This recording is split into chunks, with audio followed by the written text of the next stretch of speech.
Hey, Chris, let's do this crowdfunding roundup. What do you need to know this week? What's new? What's out there? What's surprising? And spoilers, I'm actually backing something new already this week, and it's not going to be one that you're going to guess, and it's not one that I talked about previously. This is why I freaking love doing crowdfunding, baby, because stuff like this comes out of the woodwork, and you support publishers that do that, and you know what? Sometimes you go against your own best interests. And you know what? I'm speaking from practice. I'm not labeling you guys or anything. It's just what happens. But this is also why I just love talking about this on a weekly basis, because there is never a week that one fails to surprise me. And so I just love doing it week in, week out. And I'm backing two things total in that sense that are going to probably surprise you. But apart from that, I mean, we got to talk about some stuff too. There's gonna be a couple other upcoming videos, a little bit of fallout because people are, confusing a little bit of the paid versus not paid thing. That's still rolling around in the grave, especially over on social media. And we got to, bury it deep, apparently, but whatever, right? Because I'm clearly getting paid.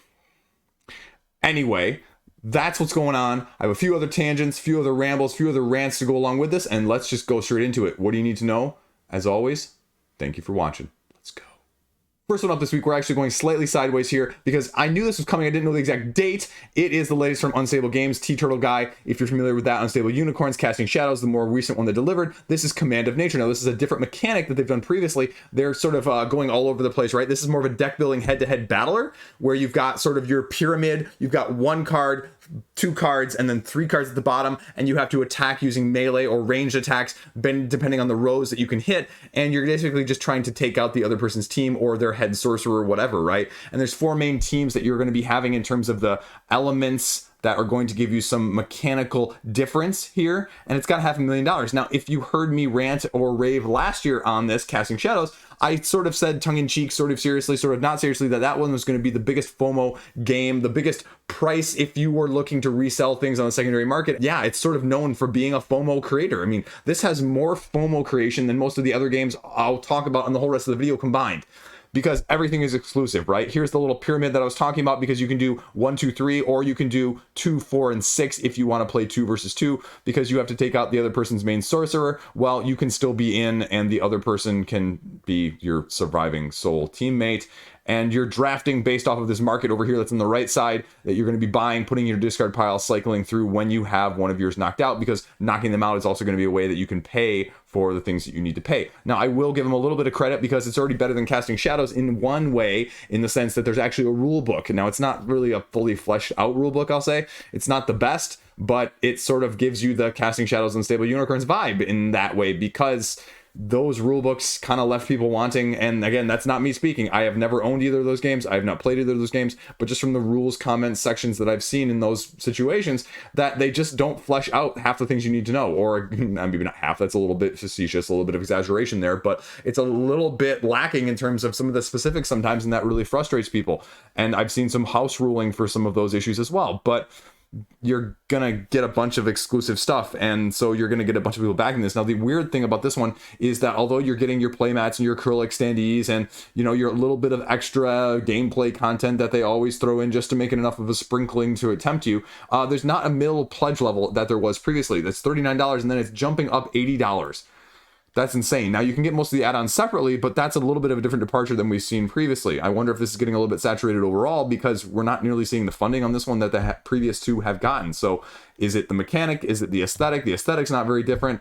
Is it the, as we'll talk about in the next game, just you have enough of it already and you don't need something else this lightweight, even if the mechanics are different?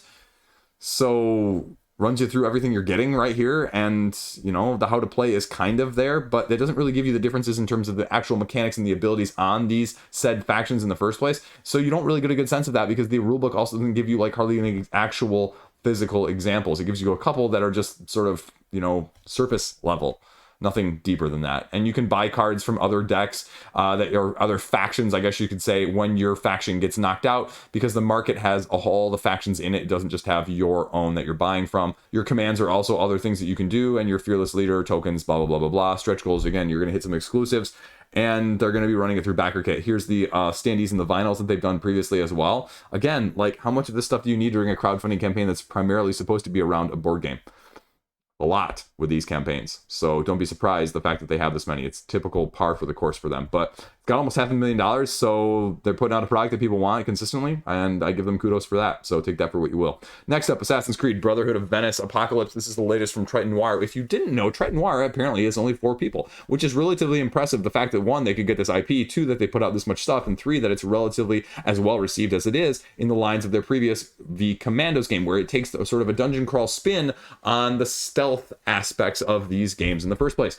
Sort of a Metal Gear Solid more recently adapted, and we're going to see very soon in the near future from CMON whether or not they can use something like this system in the first place to actually make a Metal Gear Solid. And that's Emerson, I forget I'm going to mispronounce his last name. M begins with an M. I'm not going to say that, but the rulebook is also on this page that you can check out as well. The 3rd edition core rulebook, as well as the Apocalypse rulebook in the first place. And I think there's something like 12 base scenarios that you're going to be going through. And these scenarios play, I think, like 60 to 90 minutes. And it's just doing different objectives, different setups, fighting different enemies, elite enemies, regular enemies, and, you know, a little bit of everything in between. Because sometimes, like the first scenario, for example, you're just trying to get the antidote of a poison, and you're trying not to have one of your assassins poisoned. And the other interesting aspect is you're going to have an NPC assassin that you can take control of that is also going to be shareable between your player characters in the first place. And as you can see here, a lot of people really like this game in the first place, so I'm not just spouting that out. Other bigger people than me with more important opinions are putting that out there in the first place. And so you can see all of what you're getting. Now, the biggest issue I have to say, again, like I said with the previous game, was, are people just saturated with this? If you start to scroll down to the pledges here, there are 2 things that immediately come of note. One is that the only pledge level to get the expansion is going to cost you $100 plus shipping. That's not inexpensive, even if it is all of this stuff. The other one that they've got here is the all in, which again is $500. But the middle one in between those, you can see right here that I have pull up, is, you know, about $300. That's a lot of money. And you can see down here all of the expansions that are going to go along with it. Now, I don't know how widely available Triton Noir stuff is at retail. I don't think it is widely available, so price point, take it for what you will. I haven't really researched this game in particular, but again, that's a lot of expansions, especially when this expansion is, you know, $60 and this one is $90. How much more content are you going to get? Is it worth it from that standpoint? And you need to have the base game. You cannot play this game alone. This is not a standalone expansion, which again is a blessing or curse, depending on how you feel about every game having a standalone expansion or needing the base game, which is a higher cost to entry point as well. So it's a double-edged sword, no matter what side of the fence you fall on. Rules, videos, gameplay, everything you need to see right there. Yeah, I mean, they say they're going to have a bunch of the files done by the end of the year, and so hopefully you can get it in the first, first quarter of 2024, which again is relatively impressive. They came with a more completed product, I think, than a lot of others do, so I give them kudos. That is Assassin's Creed. Again, say what you will about the IP, but I think it works well with the IP. It's not one of those that it's sort of IP second, game mechanics first. It ties in, and so I like that fact. Now, next up, into the Godsgrave from Lucky Duck Games. Sort of underachieving, to be frank with you. I was expecting this to be more right now, but it's getting a relatively good support. I just don't think the price point is as high, and so it's kind of what you're seeing. But it is about $100 price point as well, just for the basic pledge. The expanded pledge, again, is going to get you an expansion to go along with it. And this is more of an RPG combination system of your Destinies and your Dark Quarter. Only this is going to be cooperative, and it's going to be slightly different as well, how you're going to be upgrading and moving along these paths, again, in a scenario-based system that is app-driven. Not totally app, but app-driven, just like the previous game. So if you didn't like the previous ones, this one is not going to change your opinion. This one is going to be much heavier card play that neither of those other games had as well. So if you're looking for something more a little bit on the RPG side of things, that's really what you're looking for in this sense. And you know, the extra content that you'll get here is sort of a wash sometimes. You're going to get a little bit extra, but is it going to be better or worse? From what I've seen most of the time at crowdfunding versus retail with Lucky Duck Games, it's pretty close. It's pretty similar. So I don't think you're losing money necessarily either way if you're really concerned about that. And I guess that's kind of reassuring if that really matters to you. It matters sometimes less and sometimes more. Again, just depends on your mood, right? And so you're planning your turns, you're exploring the world, overworld, and then you're fighting off enemies as you go around and complete your objectives. I don't know what else to say. I don't know what else to say. And so you can check out all those videos if you want to see the actual hands-on of this. But if you weren't a fan of the previous two that I mentioned, you're probably not going to be a fan of this one. This last expansion here is basically you get this huge god that you have to basically kill. And it's a massive miniature, let's see, right there. And you've got to do it by upgrading and becoming uber powerful. Different gameplay modes as well, which is kind of interesting. I wasn't expecting that. Game mode you versus a monster, head-to-head, and then a free-for-all. So, interesting. Wasn't expecting that at all. But you get extra characters down here, and you can see if you really want to do them. Trickster, where you're betting each turn, and then Noble, where you're just basically trying to out goods, out rich people. So, I mean, they've got variability there, and you're gonna get it for, again, it's gonna be $150. That's not inexpensive.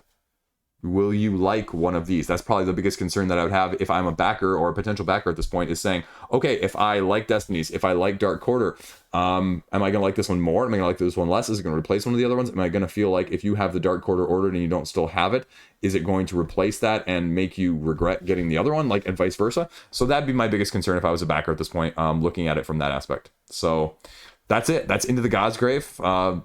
I don't really have a whole lot of concerns about the quality of the product. I know a couple of people over in the comment section have let some concerns be known of the fact that, you know, just like several of the other bigger companies, Lucky Duck has a lot sort of pending up in the air. They've still got the Kingdom Rush. They've still got the Venice. They've still got, like I mentioned, the previously Dark Quarter. They have a little bit stronger retail presence, but, you know, that's always a flag that people have to be aware of too. Just because we've seen more of it lately, I don't expect anything to happen in that sense. But, you know, I hear the rumblings, at least, of people being concerned, and it's never wrong to be concerned. It's just wrong to also be accusatory. So there's a difference there, folks, in the comment section.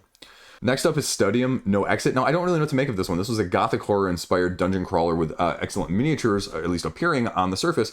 First-time creator is getting almost $250,000 right now. But again, like I said, I just don't know what to make of it because there's no gameplay. There's no real sense of what you're going to be actually doing. Why is this one going to be different? Why is this one going to be more exciting? And how can I trust that this is going to be made well? I mean, we're just talking about that with Lucky Duck Games, right? And their track record is relatively, you know, speaks for itself. And so if you're going to be putting in, again, not an insignificant amount here, because the lowest pledge level is going to be $200. Wow. Did I not just say that there's going to be a video upcoming of me talking about the fact that the base level pledges, not even all-ins, are becoming more like $200 or $300 as opposed to the previous, you know, $200 for the all-ins at this point? It's just crazy, which is just crazy. And I've talked about it last week. Expansions have a better price to cost ratio for all of these companies. And so we're seeing just tons of expansions come out at retail. We're seeing just tons of expansions come out with crowdfunding nowadays too. And I have mixed feelings about that as well. $100 off of MSRP, which again, it gives me vibes of Aeon Trespass Odyssey the first time around. It gives me vibes of Madara, and I want to give the benefit of the doubt, but also those games were not $200 to get in even at the base pledge for the first time around either. So with all of this turmoil going on nowadays, I just don't know. This one, you're going to have to really love the theme. You're really going to have to love some of the stuff that they're doing, but I just can't necessarily say, okay, you need to back this, right? Now, there's a rule book on the page, thankfully, and I was a little bit worried the first time I glanced through this and I didn't see one, but if we go actually over the rule book here, it gives you a little bit of sense of boss battling KDM Aeon Trespass Odyssey in the Vegas sense of the fact that when you're dealing damage, when you're rolling to hit here, you're rolling to hit and then you're rolling to do damage. And then you're also drawing the damage card of the boss. So they've definitely adapted that from the other previous games that I've mentioned. They give you little different stats that you're going to be doing though, and you're going to have these equipment cards that are going to hold all of your various aspects as well. If I can find one of them right here, a little bit there, KDM-like, and a little bit more Aeon Trespass Odyssey there as well. So a little bit of combinatorial system there. And then you have these engagement cards, which are going to be basically events that you're going to be using to roll the 11-sided dice that they're putting out. Now, yes, I said 11-sided die, right? I wasn't bluffing there. It's 11-sided, see right there. And so it runs you through then how you're engaging with these enemies, how you're controlling the bad guys, the AI taking damage. So it seems a little bit different. It seems a little bit the same in a combinatorial system of both of those that, as I mentioned. And so they just run you through sort of the first encounter here. So it's not a full rule book by any means. And I just hope that they have a little bit more already prepackaged that's just not available here. And it's just hopefully to go along with the Tabletopia demo. But again, I have a hard time saying that you should get this one over the other two because, again, it seems more derivative, not in a bad way, but it just seems more derivative where you can get one of those other ones for a relatively comparative price point and know what you're getting in the first place. So this is one that I'd say just approach cautiously. Go try it on Tabletopia. See if you like what this gameplay elements are bringing to you from the mechanic standpoint as well. You need to love it. And so you need to love it for this penny. I mean, I think that's the bottom line. Which penny is right for you, that's up to you. And I'm trying to give you the most information as I can in that sense. Now, this is a weird one. And I'm talking about this one again because Endeavor Deep Sea just launched over on Kickstarter, right? And so it's going to be done almost by the time this video airs, which is crazy because they're only doing like a 6 or 7 day campaign, which I don't really really understand from Burnt Island, because they said that they're doing this because they're not actually doing like a pledge manager, a regular pledge manager, or no, sorry, a regular late pledge is what they said in the comment section. And so they're doing this instead of the late pledge, which is, again, is kind of weird to me, considering you just had a campaign that funded in the 6 digits and you're not going to open a late pledge. I just kind of wonder, I have to feel like, is the Kickstarter cut more than what a backer kit cut would be, or a game found post pledge manager would be? Like, is it? Like, I didn't think it was. And so that's really strange to me. I just don't know why they're doing this. Now they're unlocking additional stretch goals, so if you backed on the other one as well, you're going to get that. I've already covered the game extensively. It's a great game. It's going to be a fantastic game. It's slightly higher price as well, because they're basically calling this, like I said, a late pledge, right? So it's $69 now. It's $72 for the retail edition, I think is what they said. Nope, sorry, this one, the deluxe edition, $72 US. So it's a standalone game. It's Endeavor. It's going to be great. You're going to love it. But I understand what they're saying with the explanation, but it still doesn't just make sense, and the gears clicking in my mind. So I'm obviously missing something. There's obviously some other incentive, hopefully financial, for them to be doing it this way. And they show you here what else they're adding with a mini expansion and a free little mini expansion there. So yeah, I mean, I'm all excited for more stuff with this game, but it's, already gotten its time. So I'm just still a little bit confused as well. But by the time you view this, hopefully if you missed it the first time around, you can check it out now. Now we're going to go over to my sleeper hit right now. You can see at the top of this one, this is the one that I was talking about. This is the one that I'm pledging currently for, Arcana Prophetia, a game about fate. This one seems like really cool, right? Like, it's a tarot based, and usually anything crowdfunding that I've seen with tarot cards in the past has been kind of trash, to be frank with you, in terms of actual game. Most of the tarot stuff has been like this semi, not really a game, feigning as a game, and like with a bunch of add-ons, and that's what I've covered in the past, and I've sort of avoided them as well. But this is a game where you're taking, essentially, I think it's like 10 cards of these 28 cards that are total, and you're either the good or the bad, essentially. I'm not going to break it down that way. I forget the terms that they use, but they use it very simply and straightforward, right? Here we go. The Fates and the Last Sovereign. It's right in front of me. I should just actually look at the screen instead of talking to the camera. But basically what you have is the Fates giving themselves being the bad, and you're trying to corrupt all of these cards that you play, because if you play the card as a bad card, then it's going to allow you to position them in a certain way, or get in certain actions, or get certain powers, because by the end of the game you want to have more of them yours than your opponents. But the main crux of this mechanism, or the game in that sense, is going to be the biggest divisive, and why a lot of people are probably going to look at me and be like, Chris, you're crazy, I don't like the mechanic whatsoever. But you have these 10 cards laid out, and so the Fates choose one right at the beginning of each round, and then the Sovereign has to lay a token down and guess which one that the Fates are guessing. So as you go through the rounds, you're going to play 9 rounds, and so 9 of these cards are going to go out in a 3x3 grid, and so you're going to be placing them down, you're going to be manipulating them. The powers are going to allow you to manipulate them further. You're going to be able to lock them down, but you're also going to be able to predict. And if you predict correctly, the Sovereign gets the card, but if you don't predict correctly, then the Fates get the card and the Fate power goes. But either way, if the Sovereign gets the card as well, they also get their power. The Fates do. And so automatically the Fates are going to be manipulating things. And so it's very tactical, very strategic, very heavy in the more abstract style of things, only with cards in that sense. And if you know me, again, you heard me boom there, abstract, right? This is what you're doing. You're laying them down, but you can only lay them down adjacent to ones that are already down. So you can only lay at the top one here, the right, or the bottom. And so you just manipulate, go forward, and want to have the most at the end. And it's cool because you get a cloth playmat, and I'm all in for that. Now, I don't need the metal coins and the metal whatever else pieces that are going to go along with it right here, as well as the digital whatever design. I don't need that, but I'm going for the other level. So if you want to check this one out, again, this one, you're probably gonna have to click the link down below, because this one will take you a long time to find on crowdfunding, unless you actually type it in the search bar or just click it like I did. So there you go. Now, next up is Biohack from Chiba Koya, the designer behind Ostia and Aqua Garden, 4 previous campaigns, all really successful. Probably the most successful Japanese designer on crowdfunding by far and away, actually. Almost 800 backers. That's half of what Ostia had at the end. So that's just to give you a little taste, a little smattering. Now, this is a little bit different because you're a mad scientist doing worker placement, but it's a little bit of a reverse worker placement. And that's the big twist in this game, as I talked about in my review yesterday. What you're doing in this game is you're trying to create monsters in your grid. And it's the first one over 4 rounds. You create 7 monsters, or the most victory points after the end of 4 rounds. You have 3 workers that you're going to be placing down, sort of a la hidden, I don't want to say objectives, but you're given 5 cards that are essentially the locations on the board, but you get to choose 3 of those at the beginning of the round to simultaneously reveal where your workers are going to go. And this is the tricky part. What you're going to be getting resource-wise, where you're going to be getting action-wise, is partially dependent on how many other people are at the same location as you, because when you pull those workers off, then you get resources depending on how many are left. And that's the unique mechanic here. You're getting a market where you're buying the monsters from. You are researching to get your resources, 6 types of DNA that are going to be available to you, as well as experimental sides to actually create the monsters. Or, again, this is the other tricky, interesting twist that I kind of like. You don't just get objectives once you achieve them, right? Like, you need to have 4 monsters with a certain type of DNA created. Well, you actually have to take a specific action on the board that is going to give you not only that action to create a monster, say, but also to actually place the objective you already achieved. So you have to be taking that into account as well. So as I said previously, even on my review video, I said, look, if you want this game, we've seen what Aqua Garden and Odyssey have done at retail. They're not widely available, and Oshibakoi's store has had them, but there've been a significant price increase, especially if you're shipping over across the seas to North America. So if you're looking at this game at all whatsoever, it's going to be cheaper value-wise if you're concerned about that at all to get on crowdfunding. And again, this is an indie publisher. This is truly an indie situation. So yeah, it plays short. I'll make the argument though, if you're looking at this from a lower player count, I would probably not highly recommend it. I mean, I guess I would really figure that the 3 or 4 player count is really going to be where the sweet spot is, sort of like Jerusalem behind me. That's really where it's going to be best, because you're going to have more workers on there. Your actions are going to be more meaningful. There's going to be more interaction just with the amount of workers in there in the first place. So there is a 2-player side of the board to a 3 and a 4-player side opposite, but take that for what you will. I mean, that's everything, right?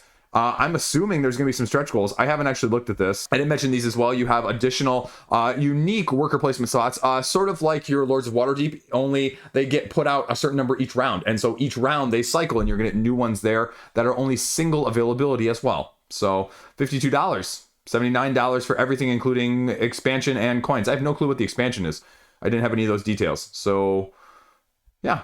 Silkscreen, new scientists, and yeah, a couple new scientists wouldn't be bad, because you also start off, I mentioned you being a mad scientist, but you have an asymmetric scientist that each has 3 powers, 1 passive that you start out with, and 2 that you're additionally unlocking. So we're just gonna see more. Okay, enclosure to a standalone game worth, okay, wow, $100,000. You're really gonna get a good value then if they complete pledge. Rulebook's there. Yep, all this stuff is there, including mine. Woo-hoo, look at that. So yeah, just quality, solid game. I don't really think there's a whole lot of complaints. It's just whether or not it's for you, because I guess the other issue I mentioned during my review was there's a die rolling, and so the workers potentially get injured, and so you have to heal your workers, and so that might be a little bit of turnoff for you pure strategists, pure Euro gamers in a nutshell. But that's everything. That is Biohack in a nutshell. There you go. Check it out if you're interested. Doing good so far. Next up, we have French Quarter. Again, this is from very humble designers from my own state. And so I love talking about this one. I actually got to play Motor City before, and I got a copy of Motor City, I think right back up over there from 20th Century Games, because they're the ones that end up distributing these games from Riddle and Co.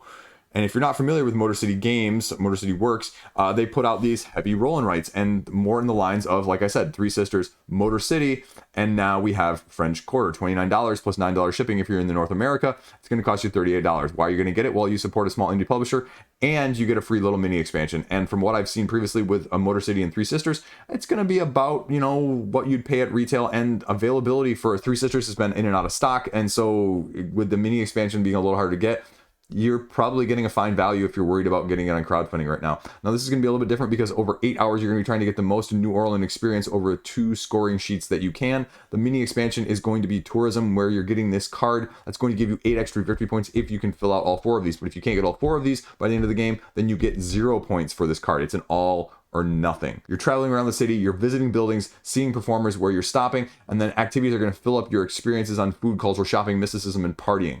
And so it's going to be heavy, just like the other 2. The only question is it going to be as heavy as them? Is it going to be slightly heavier? And just by the mechanism approach, I would wager that maybe it's a little bit lighter, but I could be wrong on this, because again, I haven't had hands-on. Three Sisters is probably heavier than Motor City. I preferred Motor City. I thought Three Sisters was a little bit too obtuse for me, because I'm a simple-minded simpleton.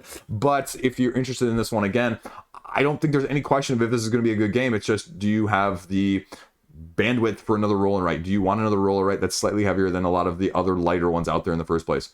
I think it's cool. The thing I'd like to see, though, is some of these companies doing roll and writes having the erasable boards instead of the pads. I'd just like to see that one of these days. But yeah, there you go. putting out an awesome game. Again, I have no doubts about it, and their track work and pedigree speaks for itself. So French Quarter. Now we're going to talk about Monsters of Loch Lomond. Again, this is sort of a very simple card drafting game with abilities. If you're familiar with the card game Golf, you play with a deck of cards, right? You have 4 cards sitting in front of you, and based on 2 of those cards, you see the 2 that are closer to you, so you know what the numbers of those are, and then the 2 that are further away from you, you don't know. And what you do on your turn-by-turn basis is you draw a card, or you take a card from a discard pile, and you use it to replace one of the 4 cards in front of you. And again, it's a little bit risk-reward because you don't know if those ones are high or low in front of you. And usually with this game, because it's called Golf, at least the version that I've played, you're going for low. And so you might flip over one of those hidden cards, and once you flip it over once, you know what's in that slot, but until you do it, it's a mystery.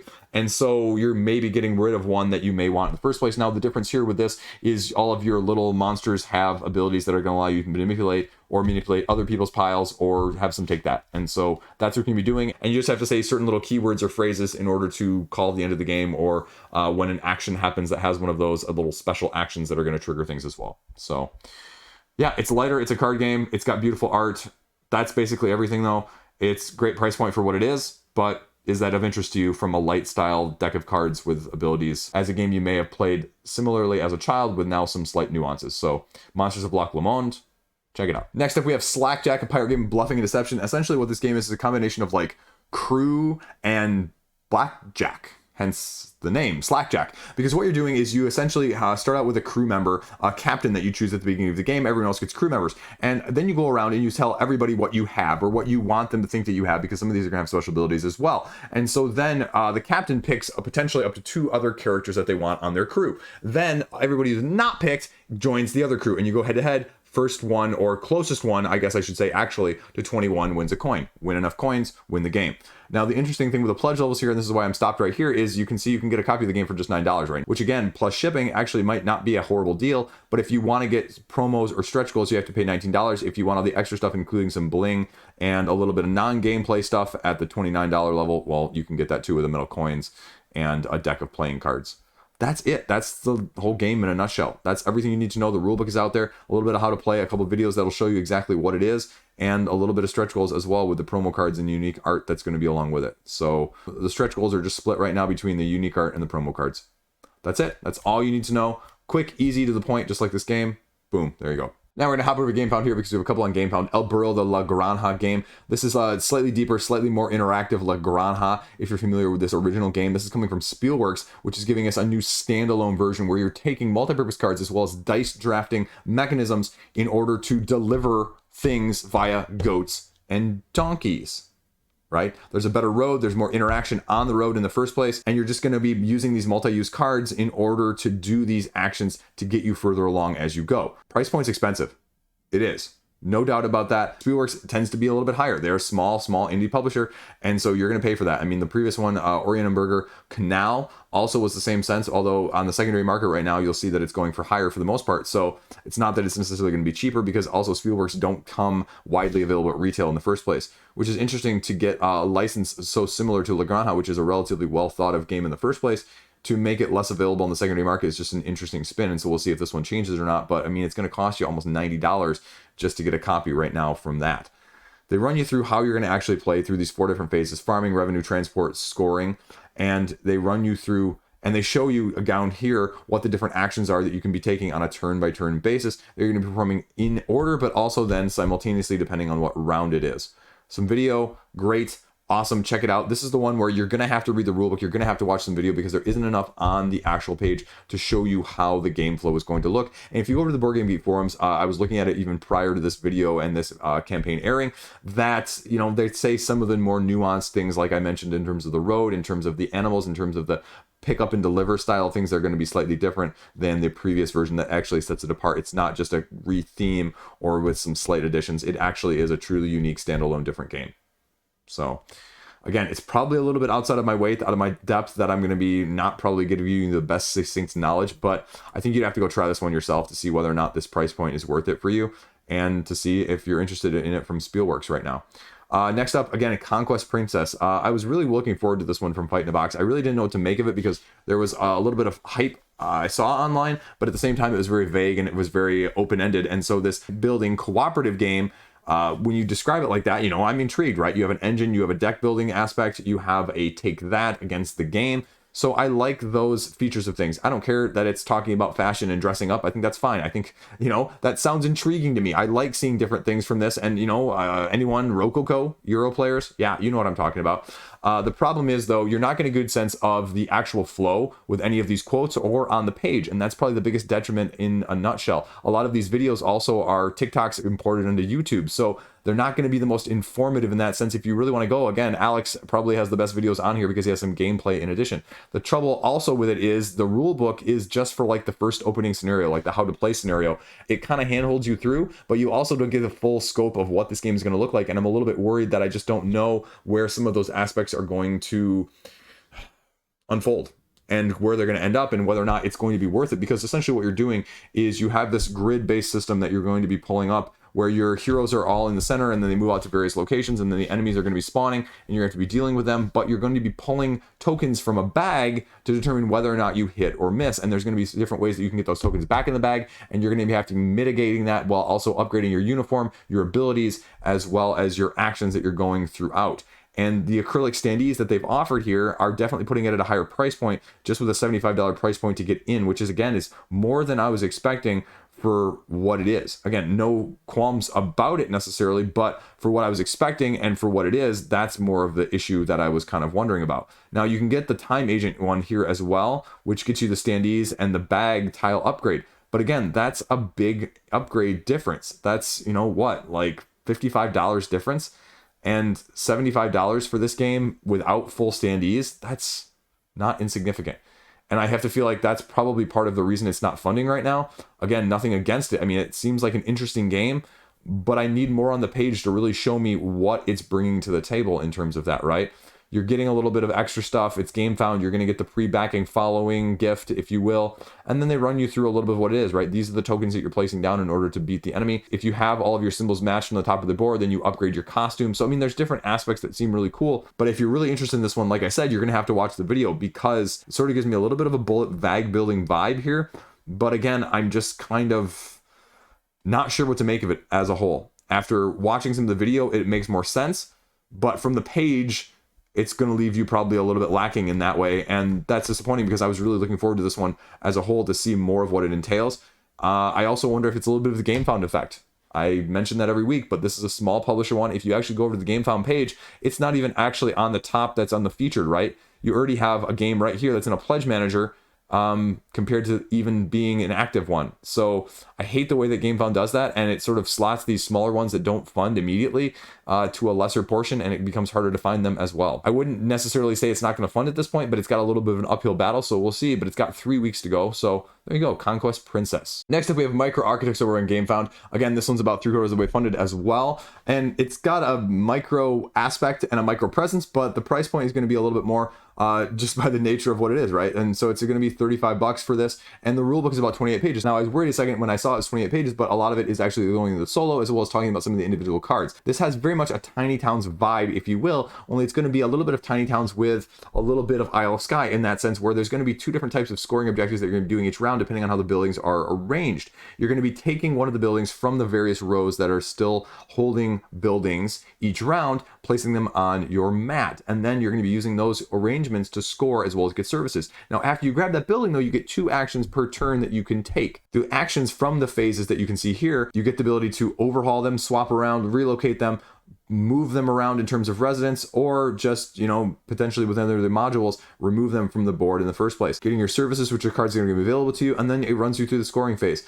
So it's a relatively straightforward game. If you want to get an all-in with a gameplay mat, you can get it for 50 euros as well. That's it.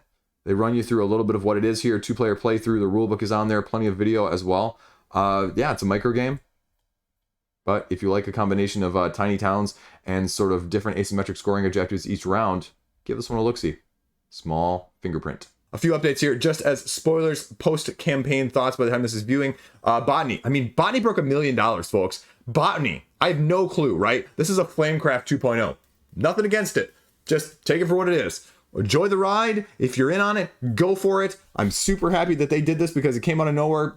And, I love seeing indie success. So it's not going to be for me. Maybe I'll pick it up in the secondary market, maybe like Flamecraft someday. But I mean, at least this one actually has more of appeal to me than Flamecraft. I mean, the cutesy little dragons just don't do anything for me as a whole, so take that for what we will.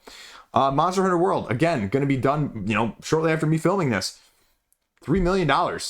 I have to look at that as a success. I have to wonder, though, if it's going to be a 2.0 version of things still. That's still my main wonder. That's still my main concern. And they've added a bunch of stuff. I thought the pledge levels, like they said last time at the beginning of the campaign, were going to be locked in. This pledge level, though, for everything is going to be $375, which, again, if you heard me talking about early in the video, this is becoming the norm. Like $400, not like $250 or $200 like it used to be. And it's just insane because it's not power creep, but it's price creep. Price creep is real. It's happening. And there's just more expansions going along with this as well, right? I mean, let's just count all the extras here, right? You get the unlocks, you get the expansion, 3 expansions plus 200 arsenals, which are also expansions, so 5 expansions. I'm not going to tell you it's not a bad value, but it's a lot of money, again, to spend on a game, whether or not you need to love this style of game to get the full worth of it. Don't FOMO expansions, folks. Expansions are going to be your worst value, period. I have no qualms about saying that with any game, anywhere. Almost any game, most games. There's a few exceptions though. So, I mean, it's going to be interesting to see. I want to see what else they can do. And since this one did so well, are we going to see a third one in the series as well, like 2 years from now? I wouldn't be surprised by that. But again, if you notice the delivery date's not until the end of 2024. So you're looking at potentially almost 2 years from now. And do you want to tie up that much money for 2 years? Dead Cells is also ending very, very shortly after me filming this. Is it going to break $1 million? Probably not. Is it going to get close? Absolutely. Am I convinced about the gameplay content being right for me at this point? No. I am a little bit worried about missing out, a little bit of FOMO at this point, but if you're on the fence, my advice always is to pass. And so I'm taking my own advice on this one. I'm going to be heavily looking at trading for this one. I'm going to be heavily looking at the gameplay content once it finally comes out. Because again, I hate the fact that they're actually doing a little bit of character stuff here as exclusives, but it appears mostly deluxeifications at this point. So if you can miss out on a character or two, your FOMO is relatively satiated, so you don't have to worry about it in that sense, is what I'm saying. And again, how is it going to compare to something like Slay the Spire? How do the mechanics, how close do you need one or both? Are you better off going with a video game? That's always the question with these sort of things. And, you know, I'm intrigued to see where it's going to go when Scorpion Mosque puts it out. Again, end of next year, which is a whole freaking long time away, even though it sounds like it'll probably be sooner, but that's a long time away. Leviathan Wilds, Cooperative, Shadows of Colossus. Again, all of these are ending like on the same day. It's kind of crazy how these are all ending within like 24 hours of each other. I ended up passing on it. I just can't do it. Again, I think it's going to fill a nice niche for people that are looking for a nice cooperative Shadows of Colossus type game where you're actually trying to save these monsters and not trying to just fight each other out and knock each other out. So I think that's really nice aesthetically as well in terms of what they're bringing to the table. I love the fact that they went with the binder and the different scenarios. And the fact that they basically redid this, not from the ground up, but made significant changes from the first crowdfunding campaign that didn't succeed at all. So if you're looking at this, again, I think it's going to be a great project. I think the price point is fine. But do you need it? Your mileage may vary on all of these, but this is by far and away the most affordable one of these ones that we're talking about here in the updates as well. So last up, Aeon Trespass Odyssey. Again, this is going to be over shortly after this video airs, well before the next week's video airs as well. So I wanted to do that. Yeah, it's stagnated a little bit, right? It's been about at 2.6 million. It's probably going to get a little pushy at the end, so it's probably going to come close to 3. It's a lot of money. This is probably the most expensive game I've ever seen on crowdfunding, bar Kingdom Death Monster. And people were throwing themselves and their firstborn children at Kingdom Death Monster. You know what? Awesome. If you like this game, there's nothing else out there like it. I think it's better than Kingdom Death Monster. If you don't like it, don't get it. Don't get it, folks. It's not going to change your mind. I'm a firm believer in you buying what's right for you, not buying because you feel like you're missing out. You're going to spend more money and you're going to lose more money and you're going to get rid of more games if you live that way. And this one is just going to exemplify that. If you love it, though, I trust them to do us right as well as backers and customers. So into the unknown. There you go. So there you go. There's the roundup this week. A lot of new games, a few definitely surprises. And yeah, I'm backing the Arcana Prophetia one. I'm going to mispronounce that and I don't really care. Yeah, I'm also backing Meridians right now, the abstract from last week that looks or reminds me of Go. I just can't decide whether or not I'm going to get the wooden board with the Go like glass pieces, or if I'm just going to go super simple and just get the tiny little wooden pieces with the cloth mat. Like, you're talking about like a $70 difference for an abstract. But if you really like it, if you're really, really liking it, I just worry about the portability of a wooden board like that, because then I can't take it with me, which is a little bit disappointing because the higher pledge levels of the wooden boards don't also give you the cloth mat. So I should probably message them to see if they're willing to do that or throw it in, or additional price or couple bucks, whatever. You know what I'm talking about. Yeah. June's going to be rocking. I've got way too many reviews I need to actually get out because I've just got, backed up because I'm doing all the other stuff, the news, the rants, the rambles, these 2 weekly videos, as well as the, everything else that comes up in between. So thank you again. Thank you again. I will be posting hopefully this weekend, just a separate little video, maybe even just a short saying, hey, if you want the last copy of Uprising Curse of the Last Emperor, comment on this one as well. And in case you're wondering, at this point, the other copy didn't actually get claimed, but my Patreon folks are getting it. So that's my bonus to them because they're awesome and they've been supporting me and I really appreciate it as well. One last side note as well about the Patreon. I think what I'm going to do, what I'm starting to think of doing in that sense is doing a subscriber list or doing something like an email list and saying, this is Liege's lock of the week, meaning, you know what? You're going to make money on this if you had to resell it and you don't like it. Just something along those lines to incentivize you guys to, show me some support elsewhere. Because again, one of the other videos, like I mentioned at the beginning, we're going to be talking about the paid side of things and how, doing videos itself shouldn't be where the money is and where the money is going, but yet people think it is. So, apparently if you do anything paid, you're just a horrible scum of the earth because that's what Reddit says all the time. I think it's a whole nother side tangent, side ramble. I'm not going to get into it, but you know what? I just love talking about board games and I love talking to you guys about them in the first place, and so hopefully you enjoy hearing about them and hearing me ramble and speed talk through things. That's all I got. Crowdfunding roundup. Great freaking week. Let me know what you're thinking. Let me know what you're backing. Let me know what you're not backing. Let me know what you're looking forward to for the whole month of June.